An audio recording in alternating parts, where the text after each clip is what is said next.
ونؤمن به ونتوكل عليه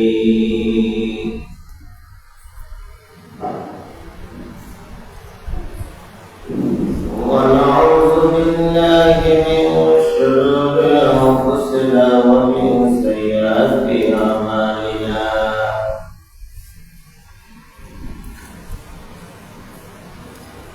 من يهده الله فلا مضل له ومن يضلل فلا هادي له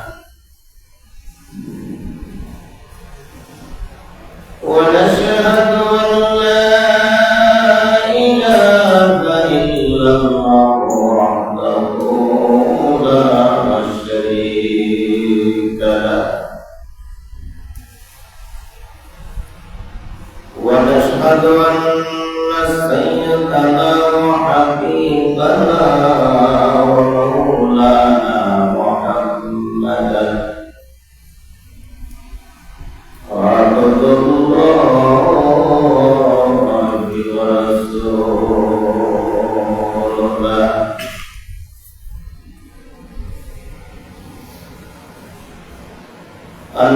الذي أرسله بالحق بشيرا ونذيرا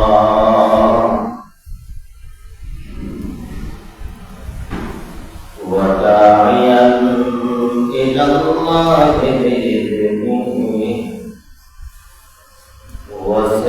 وسراجا منيرا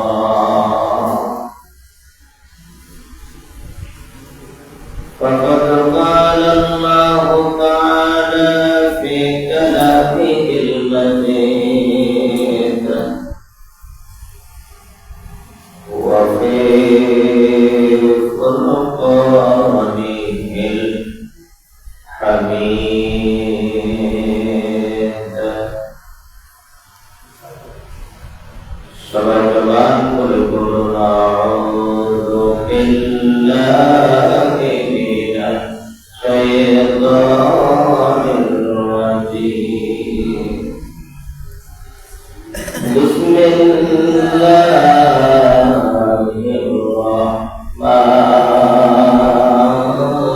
الرحمن الرحيم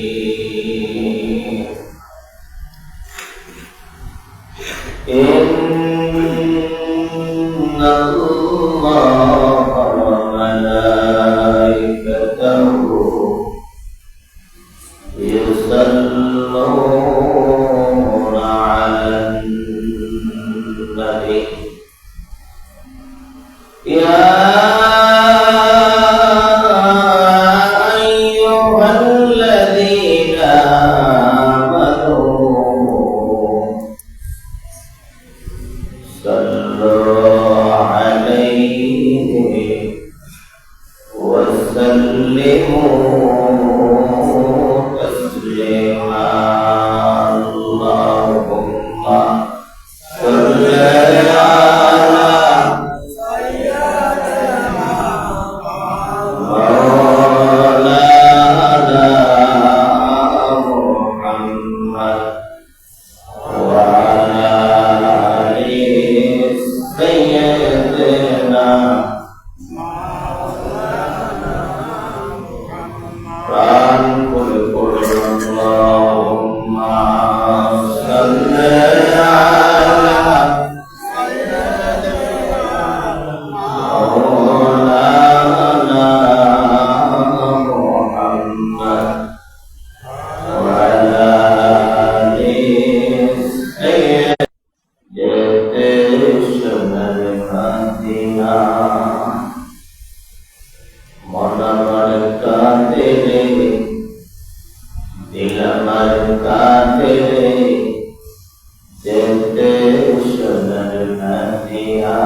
مولانا محمد وعلى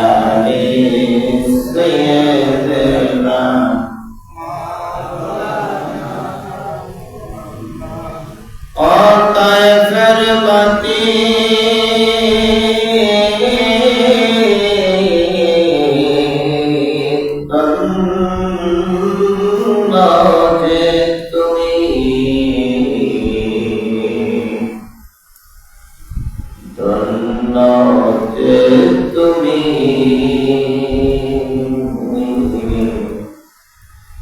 নূর নবীজির পরম জমি আল্লাহুম্মা সাল্লি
इस्लाम के और कुरान के मुसलमान भाइयों, আমরা আল্লাহ তাবারক তাআলার দরবারে লাখো কোটি শুকরিয়া আদায় করি যে মহান মনিব আজকে শাওয়াল মাসের দ্বিতীয় জুমা আল্লাহ তাআলার ঘরে আসার এবং বসার তৌফিক দান করেছেন।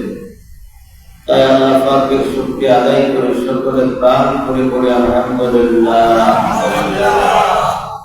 এই বাদুয়ারা পশ্চিমপাড়া ঐতিহ্যবাহী শত বছরের পুরাতন মন্দির, এই মসজিদের কত মানুষ আল্লাহকে শ্রদ্ধা করে কবরে চলে গেল। এই মসজিদের অধীনস্থ এমনও মানুষ আছিল আল্লাহকে সারাক্ষণ পাঁচ ওয়াক্ত নামাজে আল্লাহকে স্মরণ করতে, আজকে তারা নাই। এমন একদিন আসবে ভাই, আমি আপনার থাকবো না, আমরাও একদিন এই মসজিদের মুসল্লিদের কাছে ইতিহাস হয়ে যাব, ঠিক না? আমরা আজ থেকে এখন যদি মারা যায়, এখন থেকে 20 বছর পরে বা 10 বছর পরে আমাদেরকে কেউ ইতিহাস মনে করবে যে এই মসজিদে যত মানুষ কবরে চলে গেছে তাদের মতো আমরাও থাকবো কবরে, ঠিক না? আল্লাহ পাক যেন এই মসজিদের উসিলা করে আল্লাহ পাক যেন মহল্লাবাসীকে যেন কবরবাসীগুলোকে আল্লাহ যেন জান্নাতুল ফেরদাউস নসিব করে, আমরা সকলে বলে আমিন। আসলে মসজিদ যে মজলিসে থাকে, যে সমাজে মসজিদ থাকে, আল্লাহ রাসূল বলছে মসজিদ বাড়িটা হলো মদিনার বাড়ি। সুবহানাল্লাহ। মানে এর মানে এই নয় অনেকে করে হুজুরের মসজিদটাই নাই হয়, আল্লাহর নবীর কথা। বাইতুল্লাহর বাড়ি, বাইতুল্লাহর পাশে যাদের বাড়ি আছে আল্লাহ রাসূল বলছে এটা বাইতুল্লাহর বাড়ি, ঠিক আছে? আর আল্লাহর নবী বুখারীর বর্ণনা, মান বানা লিল্লাহি মাসজিদান বানাল্লাহু লাহু বাইতান ফিল জান্নাহ, হযরত আলী হাদিসের রাবী।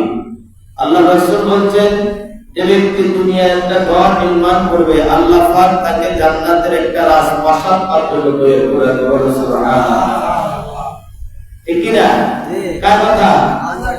না হুজুরের কথা? অনেকে তো মনে করে হুজুর রেডি কর, তো হুজুররা যদি কইতে পারে তুমি একদিন মসজিদে গিয়ে বলবই পাও না, দরকার একদিন দরকার ছবি দিয়ে দিতে পারি, এত সোজা। এজন্য মান বানা লিল্লাহি মাসজিদান বানাল্লাহু লাহু বাইতান ফিল জান্নাহ, যে ব্যক্তি আল্লাহর ঘর নির্মাণ করার জন্য জায়গা উন্মুক্ত করে দিবে, আল্লাহ পাক তার জন্য জান্নাতের দরজাটা খুলে জান্নাতটা তার জন্য উন্মুক্ত করে দেবেন। সুবহানাল্লাহ। তাহলে যারা এই মসজিদের জায়গা দিয়ে গেল তারা কি জাহান্নামী না জান্নাতি? জান্নাতি। যারা এই মসজিদে অর্থ দিল তারা কি জান্নাতি না জাহান্নামী? জান্নাতি। যারা এই মসজিদে মুসল্লি ছিল তারা কি জান্নাতি না জাহান্নামী? জান্নাতি। আল্লাহ পাক বলছে যারাই মসজিদে ঢুকেছে ওরা একদিন না একদিন আমি আল্লাহ জান্নাতে ঢোকার ক্ষমতাও থাকবে সুবহানাল্লাহ। আর যারা এখন মসজিদে ঢোকে না তারা দুনিয়াতে এত ডাউটারি বাট পারে করে চলতে পারি ইয়ানো তো একটা ব্যবস্থা করতাম নারী সুযোগ আছে।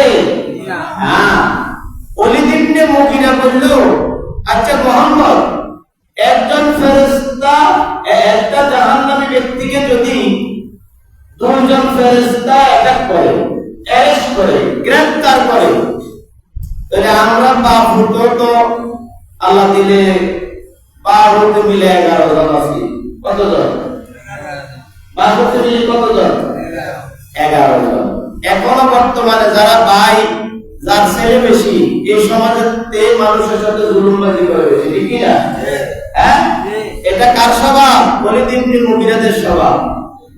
কি কর এটা চোখে চোখে ওলিদ ইবনে মুগিরা তো মোহাম্মদ আমার যদি দুজন ফেরেশতা ধরে আমরা বাহুত মিলি আমরা 11 জন আছি আর একটা বর্ণনা আসছে 9 জন।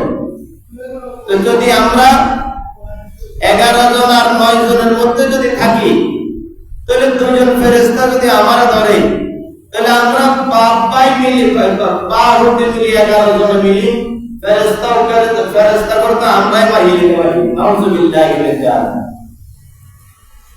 আল্লাহর নবী বললেন ওলিদ ইবনে মুগিরা শোনো ইন্না বাতশা রাব্বিকা লাশাদীদ আল্লাহর আযাব বড় কঠিন, আল্লাহর আযাব বড় কঠিন। এই পৃথিবীর সব আযাব যদি একত্রিত করে একজন মানুষের উপর যদি চাপিয়ে দেওয়া হয় আর আল্লাহর আযাবকে যদি এর এক বিন্দু পরিমাণ দেওয়া হয় সারা পৃথিবীর সকল আযাবের চেয়েও আল্লাহর এক যারা পরিমাণ আযাবের তাপমাত্রা আরো বেশি হবে। আল্লাহ কত করা দেখো ফেরাউন 40,000 শিশু হত্যা করছে করে নাই?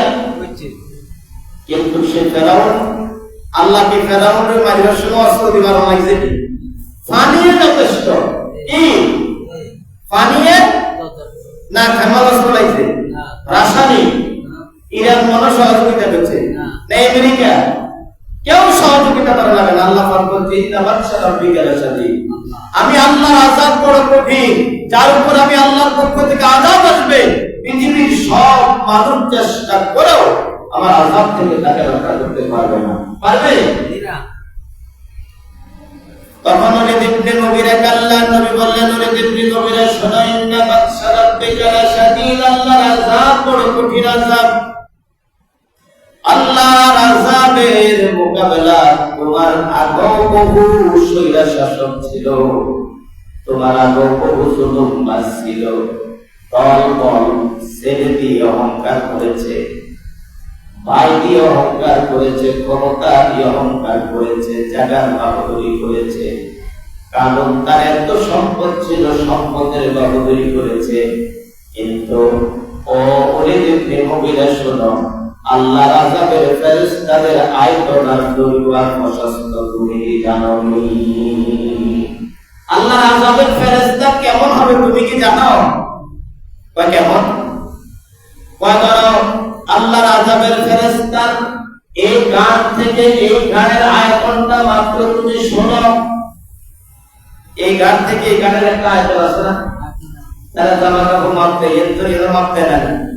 হ্যাঁ এই গানের থেকে ওই গানের আয়তন হলো একটা ফেরেশতা তোমাকে যেই ফেরেশতাটা গ্রাস করবে, গ্রেফতার করবে, অ্যারেস্ট করবে।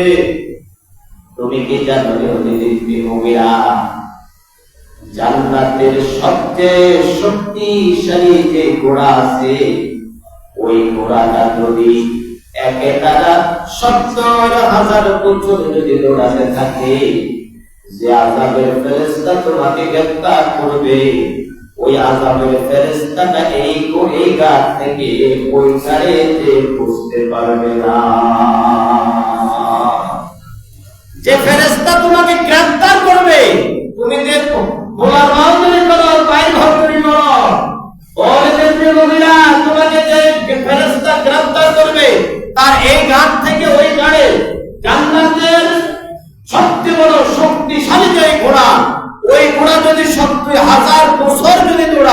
এরপরে এই ঘাট থেকে ওই ঘাটে যাবে না। এত প্রশস্ত, এত মানে বিশাল আকৃতির ফেরেশতা তোমাকে গ্রেফতার করবে।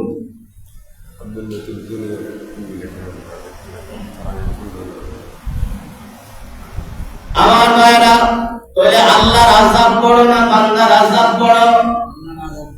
কথা বলেন, আল্লাহর আযাব বড় না বান্দার আযাব বড়? আল্লাহর আযাব যদি বড় হয়, আল্লাহর আযাব যদি বেশি কঠিন হয়, আল্লাহ পাক বলছেন ইয়াউমা লা ইয়ানফাউ মালুন ওয়ালা বানুন। তোমরা সেদিনকে স্মরণ করো যেদিন তোমার কানে বামে সামনে পিছনে উপরে নিচে কেউ তোমাকে সহযোগিতা করবে না। ইয়াউমা ইয়াফিরুল মারউ মিন আখিহি, কিয়ামত এমন একদিন হবে, ওয়া উম্মিহি ওয়া আবিহি ওয়া সাহিবাতিহি ওয়া বানি, সেদিন ভাই তার ভাইয়ের পরিচয় দিবে না, স্বামী তার স্ত্রীর পরিচয় দিবে না, ছেলে তার বাবা মায়ের পরিচয় দিবে না, পীর তার মুরিদের পরিচয় দিবে না, নেতা তার কর্মীর পরিচয় দিবে না, ইমাম তার মুসল্লির পরিচয় দিবে না, মুসল্লি তার ইমামের পরিচয় দিবে না। ওই দিন কঠিন মুসিবতকে ভয় করো, তোমার আমল দ্বারাই তুমি আল্লাহর জান্নাতে প্রবেশ করতে হবে, অন্য কোন তন্ত্র মন্ত্র দিয়ে সেখানে ছাড় পাওয়া যাবে না। হযরত ফাতেমাতুজ জাহরা রাদিয়াল্লাহু তাআলা আনহা আল্লাহর নবী বললেন, ও ফাতেমা শোনো, ও ফাতেমা শোনো, ও ফাতেমা শোনো, তুমি রাসূলুল্লাহর মেয়ে, তুমি আল্লাহর নবীর মেয়ে, স্বয়ং আল্লাহর বন্ধুর মেয়ে, এটা দিয়ে আল্লাহ তোমাকে মাফ করবে না, আল্লাহ তোমাকে ছাড় দেবে না। মান আমিলা সালিহান ফালিনাফসি, যে ইবাদত করে সে তার ইবাদতের বিনিময়ে আল্লাহর জান্নাতে যাবে। ও ফাতেমা শোনো, কিয়ামতের কঠিন মুসিবতের সময় তোমার আমল দিয়ে তুমি আল্লাহর জান্নাতে প্রবেশ করতে হবে। কার আমল দিয়া? এসবে বড় ভাই আর একটু সহযোগিতা করিয়ে করবে, হ্যাঁ? তাহলে তো আল্লাহর কথা মিথ্যা। ইয়াউমা ইয়াফিরুল মারউ মিন আখিহি, ভাই তার ভাইয়ের পরিচয় দিবে না, ওয়া উম্মিহি ওয়া আবিহি, মা তার সন্তানের পরিচয় দিবে না। তাহলে তুমি এই পৃথিবীর কার আশায় পড়ে, কার মায়ায় পড়ে তুমি মানুষের হক নষ্ট করো, সুদের উপরে তুমি টাকা লাগাই ব্যাংক ভর্তি করো, কার জন্য এত সুন্দর ঘর বাড়ি তুমি সাজাও, বোঝা গেল তোমার কবরের 5 বছর আগেই তো তোমার লাশটা পচে যাবে। এই পৃথিবীর মানুষ একদিন, 2 দিন, 5 দিন, 10 দিন তোমার কথা স্মরণ করবে, এরপরে পৃথিবীর সব মানুষ তার নিজ নিজ গতিতে চলবে। তোমাকে মনে করো তুমি এখন তোমার এই সমাজের এই সংসারের প্রয়োজনে তোমাকে ছাড়া হয় না, তুমি মনে করে এই সংসার এখন তোমাকে ছাড়া চলে না, তোমার বিবি মনে করে স্বামী ছাড়া আমার সংসার চলে না, সন্তান মনে করে বাবা বড় আমার বটগাছ বৃক্ষ, বাবা নামক বৃক্ষটা যখন চলে যাবে তখন বোঝা যাবে ফেসবুক ইনস্টাগ্রাম। তুমি এখন মনে করো আল্লাহর কসম মনে দেখো তোমার ব্যবসা চলবে, সংসার চলবে, তোমার রাষ্ট্র চলবে, তোমার সমাজ চলবে, তুমি ছাড়া এই পৃথিবীর সব কিছুই চলা সম্ভব, ঠিক না? আজকে আপনি মনে দেখেন অনেক সময় অনেক ছেলেরা মাকে ভাত খাওয়ায় না, বাবাকে শ্রদ্ধা করে না, সম্মান করে না, এমন সন্তান কুলাঙ্গার আছে, বাবা মায়ের দিকে তাকায় না, স্ত্রীকে নিয়ে ব্যস্ত থাকে। ও যুবক তুমি শোনো, যে বিবিকে নিয়ে তুমি একই রুমে একই বেডে ঘুমাইছিলা, একই বালিশে ঘুমাইছিলা, তুমি মনে দেখো তোমার স্ত্রী সেদিন রাত্রে তোমাকে দাফন করে আসার পর তোমার বিশ্বস্ত স্ত্রীও তোমার রুমের মধ্যে একা একা ঘুমাবে না, ঠিক না? ঘুমাইলো মা কই গো, খালা কই গো, আর ধরন গো, আইয়ে গো, আর রোজগার গো, এরকম আছে না নাই? তাহলে কার পিছনে তুমি দৌড়াও? ও মুসলমান, হাবি যাবি না খাইয়া বিভিন্ন অস্ত্রধারী সন্ত্রাসীদের পিছনে না ঘুরিয়া তোমার এই হাত দিয়ে অস্ত্র না ধরে তুমি কোরআন ধরো, ভাগ্য খুলে যাবে, কিসমত খুলে যাবে, জীবনের পরিবর্তন আসবে। যার পিছনে এখন তুমি দৌড়াও, তুমি মরে দেখো, সে তোমার খবর লবে না, ঠিক না? এরকম বহু নেতা দেখছি যে নেতাকে স্লোগান দিয়ে স্টেজে তুলতো, যে নেতা তার প্রিয় নেতাকে স্লোগান দিয়ে স্টেজে তুলতো, ওই কর্মী মারা যাওয়ার পর নেতা একদিন খোঁজ খবর নেয় নাই, ঠিক না? এজন্য আল্লাহ পাক বলছেন, ইয়াউমা লা ইয়ানফাউ মালুন ওয়ালা বানুন, তুমি সেদিনকে ভয় করো যেদিন তোমার উপকারে কেউ আসবে না, নেতা তার কর্মীর খবর নেবে না, ফির তার মুরিদের খবর নেবে না। এখন তুমি ইমামকে বস্তা ভরে টাকা দাও, ইমামকে তুমি দাওয়াত খাওয়াও, ইমামকে তুমি শ্রদ্ধা করো, সম্মান করো, ইমামের পিছনে একতারা করো, সেদিন কঠিন মুসিবতের সময় ইমাম তোমার খোঁজ খবর নিবে না। এজন্য আল্লাহ পাক বলেন, মান আমিলা সালিহান ফালিনাফসি, ও বান্দা, যে জান্নাতে যাওয়ার জন্য আমল দরকার, ওই আমল তুমি নিজে তৈরি করে আল্লাহর জান্নাতি হয়ে দুনিয়া থেকে আসো, ঠিক কি না? আমল লাগবে না, লাগবে না? হ্যাঁ, আর তাহলে কইম পেলায় দুনিয়াতে তো একটা পদে আসিলাম, আল্লাহ আর এনে একটা লাইন করে দেন, আল্লাহ কবু ফেরেশতা করে তার বান বাইনবে কথা আল্লাহ কবুনি কথা বলে কবুনি। আল্লাহ পাক বলেন, খুযুহু ফাগুল্লু সুম্মাল জাহিম সাল্লু, জাহান্নামের শিকল দিয়ে 70টা প্যাঁচ দিয়ে তাকে বাঁধো। যারা সন্ত্রাসী করে, যারা মাস্তানি করে, আল্লাহ পাক তাদেরকে বলবে, খুযুহু ফাগুল্লু, ও ফেরেশতারা, গুল্লুন শব্দের অর্থ হলো তাকে শক্ত করে বাঁধো, সুম্মাল জাহিম সাল্লু, এবং হেসকায়ে ধরে তাকে আল্লাহর জাহান্নামে রেখে পড়ে দাও। তোরে বাসা আসেনি? হ্যাঁ, শান্তি হিয়ানো নাই। কিছু কিছু মানুষের কথা, বাইরে বাইরে তো শান্তি নাই, হাড়ি বাইরে তো শান্তি নেই, এরকম কয়নি? কয়নি? অনেকে মনে করে আল্লাহ এই দুনিয়া তো আর তুলি নাও, তুলি নাও যাও, হিয়ানো করে জানে জীবন তেতুল মুকুতি হিডা, আরে দুনিয়াতে তো ভালো আসিল, যা কাউটারি বাটপারি করে দোয়া সাহায্য করে খাইতে একদম মানুষের জমি মেকতাম যায়, জায়গা জমি মেকতাম যায়, লাইনের খুঁটারে এদিকে তো এদিকে দিই, অন্তত একটা 500-1000 টাকা হাইতাম, একদিনের বিশ্বাস 2-3 দিন লাগাই, অন্তত একটা 1000-3000 টাকা একটা মাপ করলে একটা লাইন করতে একদম, তো হিয়ানে তো মোটামুটি ভালো আসিলাম। হ্যাঁ, টিয়া হইলো আমনের পকেট খরচ করে হাতে, আমনে আনি বাজারও যান, হাতে নিয়ে আনি, হাতে গাড়ি দিয়ে আইয়ে গাড়ি দিতে আপনার সামনে, আমনের মতো বেকুব দুনিয়াতে আছে। আপনি বলেন বাইয়ে বাইয়ে লাগি, হ্যাঁ, ফট করে মাথা আড়ালে মামলা চলে যায়, বাইয়ে বাইয়ে লাগি, ফট করিয়ে জায়গা আমনের, আরে আমার ভাই তুই খেলে খা, অসুবিধা নেই, মাছ আমনের, পুকুর আমনের, হানি আমনের, নাদা হেস লাগাই মাছ পায় হাতে, আপনারা বাইয়ে বাইয়ে দৌড়ালেন, দৌড়াদৌড়ির মধ্যে আছে, ঠিক কিনা? আমনের বউ হাতে বাইসাত বাইসাত, আর আমনের বোকারে ছাড়া আমনে জেলের মধ্যে বসতে আছে, তো আমনের মতো বেকুবে দুনিয়ার বাসি দেয় লাভ কি, ঠিক কিনা? এজন্য ভাইয়ে ভাইয়ে শত্রুতা করিও না, ভাইয়ের হক ভাই নষ্ট করিও না, ছেলের হক বাবা নষ্ট করিও না। তুমি 3 ছেলে 4 ছেলে, এক ছেলের সব দিয়ে বেড়া মোটামুটি এটা কিটা পায়, নিজামুদ্দিন আউলি হয়ে গেছে, কি কি আউলিয়া নিজামুদ্দিন আউলিয়া। তোমার এই ধরনের বন্টন কে শিখাইছে? তুমি শুধু মনে দেখো আল্লাহর আযাব কত ভয়াবহ, সেদিন তুমি চিন্তা করবা আর শত আফসোস করবা, 4 পয়সা লাভ হবে না সেদিন আফসোস করবে। এজন্য আমার ভাইয়েরা, রাসূলুল্লাহ সাল্লাল্লাহু আলাইহি সাল্লাম আমাদের আমাদেরকে যে আনিত ব্যবস্থা, আল্লাহর দেওয়া বিধান, কোরআন সুন্নাহ ভিত্তিক আমার জীবনকে গড়তে হবে।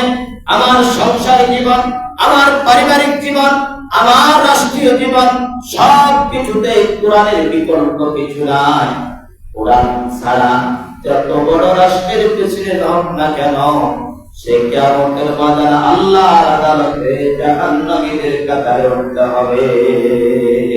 আর যে সংসারে আছে কোরআন, যে সমাজে আছে কোরআন, যে ঘরে আছে কোরআন, যে ফ্যামিলিতে আছে কোরআন, যে রাষ্ট্রে আছে কোরআন, ওই রাষ্ট্র নিরাপদ, ওই সংসার নিরাপদ, ওই বাড়িঘর নিরাপদ। যে সংসারে কোরআন দিয়ে পরিচালিত হয়, আপনি দেখবেন অল্প বেতন পেল ওই ঘরটার মধ্যে আল্লাহর শান্তি আর শান্তি, ঠিক কিনা? আর যে সংসারে অবৈধ টাকা দেখবেন এতে সিলেকশনকে ঘুম যায়, ইয়ারা বাবা হুজুর ঘুমাইয়ে না কত দোয়া করেন, কিনলাই হারামও আরাম নাই, তো হারামও কি নাই, হারামও। আপনি দেখেন ঢাকা গুলশান বানানোতে 10 তলা 20 তলা বাড়ির মালিক, ঘুম আসে না, ঘুম আসে না, বিবি স্বামীর কথা শুনে না, সন্তান বাবার কথা শুনে না। অথচ একটা রিক্সাওয়ালা সারাদিন দিন মজুর দিল, কুলিওয়ালা কুলির কাম করলো, ঠেলাওয়ালা ঠেলা চালালো, এমন একটা গাছের নিচে বস্তা বিছাই একটা ইট মাথার নিচে দিয়ে ঘুমায় গেল। ওই কুলি দেখবেন শান্তি মতে তার ঘুম উড়িয়ে গেল, ঠিক কিনা? আল কাসিম হাবিবুল্লাহ, আল্লাহ পাক বলছেন মেহনতি মানুষ, কষ্ট করেন না মানুষ, আমি আল্লাহর বন্ধু। কার বন্ধু? তাহলে কষ্ট করার দরকার আছে না নাই? না, কষ্ট করলে গাম ধরে, এরপরে বালা জামা লাগাবার দরকার না, কোন রকম একটু লাগাই দিলে তো সারে। ওই সন্তানের মতো একদিন এক লোকের সন্তানদের প্রশ্ন করলে, আচ্ছা সন্তান, তুই যে সন্তানকে লাগাস, তোর কৌশলটা কি রে? সন্তানে তো মা আয় তো বইটা ইশারা এনে তো লাগাই দিচ্ছি, তোর কেমনি, তোর তুমি চাইনি বা চাইও। তো সন্তানে কিনছে ঠ্যাং ধরলাম তুলি বইয়ে, হ্যাঁ ঠ্যাং ধরলাম তুলি বইয়ে ঠাউরের মতো, ঠাউর বুঝেননি, ঠাকুর চেনেননি, আপনার এলাকাতে হিন্দু ছিল, আমরা তো ছিলেন কথা, ঠাকুরের মতো ঠ্যাং ধরলাম তুলি বইয়ে, বই আবার কয় দরবের সামনে চাইবেন নাকি, আয় সন্তানে কেমনে লাগে, কয় চাই কত চাইতাম মন চাইছে। তো মিঠাই তো আলাদা, এমনি মিঠাই কত রানী এই লাগাই দিছে হোটেলের সামনে, এমনি মিঠাই কত লাগাই দিছে, মিঠাই যারা খাইতে হয়েছে টিকটিকি খাইতে হয়েছে গিয়ে ইন্দুরে খাইতে হয়েছে বিলাই খাইতে হয়েছে তো হয়তো হয়েছে কুত্তা।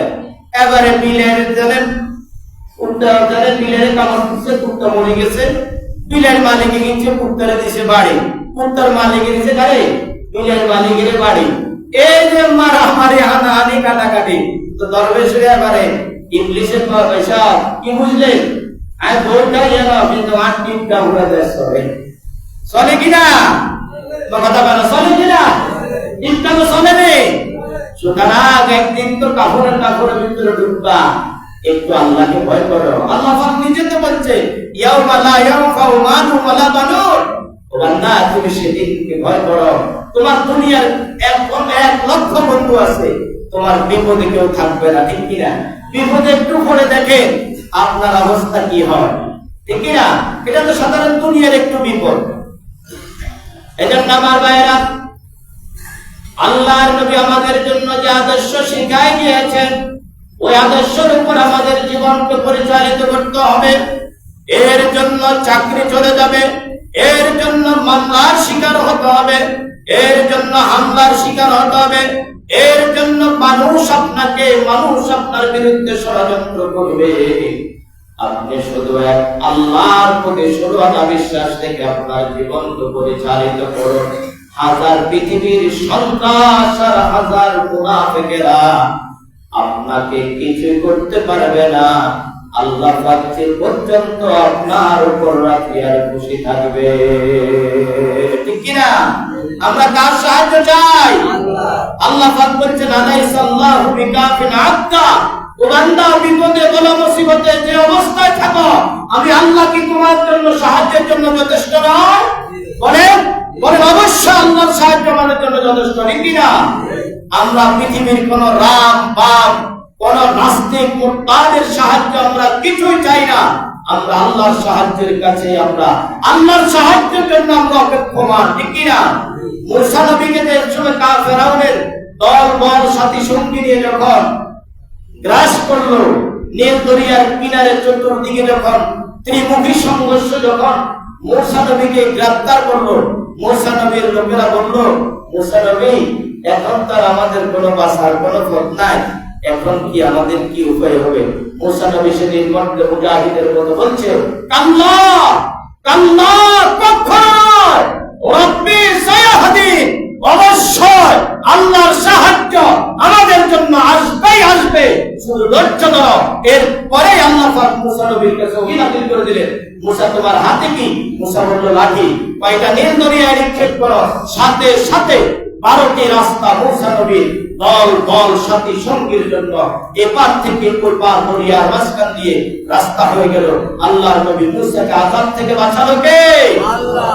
হ্যাঁ, হযরত আবু বকর এবং হযরত রাসূল কারীম সাল্লাল্লাহু আলাইহি ওয়াসাল্লাম যেদিন গায়রে হেরার ভিতরে যখন ঢুকলো, কাফেররা দৌড়ানি দিল, ওই গর্তের ভিতরে যখন ঢুকলো, আবু বকর বলল, ইয়া রাসূলুল্লাহ, আমরা তো গ্রেফতার হয়ে গেছি, শত্রু বাহিনী তো জেনে গেছে আমরা এটার ভিতরে আছি, আমাদের তো আর বাঁচার কোনো উপায় নাই। হযরত আবু বকর আল্লাহর নবী বলেন, লা তাহজান ইন্নাল্লাহা মা'ানা। আবু বকর, ভয় পেও না, তুমি মনে করো না এখানে আমি আর তুমি আছি। লা তাহজান ইন্নাল্লাহা মা'ানা, অবশ্যই তৃতীয় ব্যক্তি হিসেবে আমাদের আল্লাহ আমাদের জন্য সাহায্যকারী হিসেবে আছে। বলেন সুবহানাল্লাহ। বলে সেদিন সাহায্য কার সাহায্য এসেছিল? আল্লাহ। আজও কি বিপদে বলা মুসিবতে সে আল্লাহর সাহায্য আসবে? মূসা নবী ইব্রাহিম খলিলকে যখন আগুনে ফেলাচ্ছিল, জিবরাইল আইতো, হে আল্লাহর নবী খলিল, আল্লাহর খলিল, আপনি আমার কাছে সাহায্য চান, আমার 600 ডানা আছে, এক ডানা দিয়ে দেন না কিছু টিয়াওয়ালা পয়সাওয়ালা বা কিছু ক্ষমতার আমাদের দেখলে হয় আমনে মিয়া আল্লাহ বানা যোগাযোগ করবেন, আমাদের এটা একটু হারেনি, আয় আসি না আর কথা ওড়ে আর বইয়ে, আয় ক্রিমিনালি চাইনি সব কিছু করি, আমরা আল্লাহ বানা যোগাযোগ করবেন। হ্যাঁ, নাডা বুদ্ধি দেন।